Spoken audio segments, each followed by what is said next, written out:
Alors lelo ezali mardi 19 mai 2026 direction toke kotala port à non profond de Banana esika bazotonga port a munene ya mboka RDC. Alors awa tozana nzela oyo ba chinois dérangé bango mingi bazoko chamir ya makasi pona ko sala ke mai ebuka ka mingi na place yango te bazoko bunda esika oyo déjà bazoko réussir yango.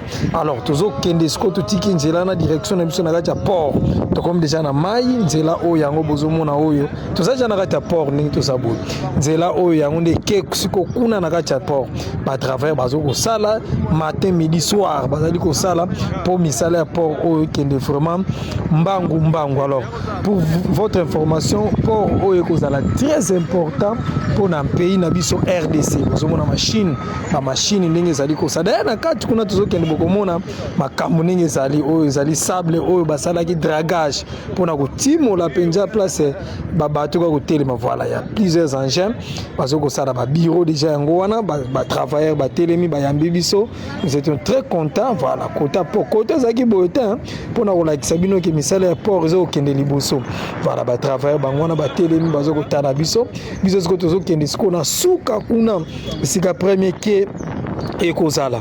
Voilà, on a déjà ba remorque bisi wana ngo kumbaka ba travailleurs et puis ezali ba remorque bendaka ba sable ba biloka marque na marque.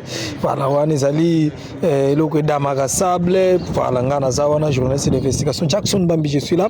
Alors awande premier ke ekozala mai wana bozomona eza océan na fleuve esangani. Ici il y a vraiment du travail qui s'effectue. O bozomona eza grille ya munene ya mulai sur plusieurs mètres so ezali ko décharger ba tuyau en fer ezoko quitter zota na bateau wana.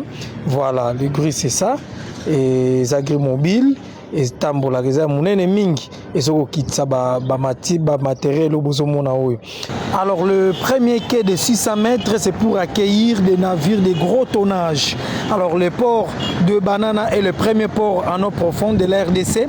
Il doit permettre aux gros navires d'accoster directement sans passer par Pointe-Noire. Yom to sepela kana ba vidéo na nga mingi soko lingo komba abonné na ngai kende na suka kombo na ngai place mi suivre fina wana.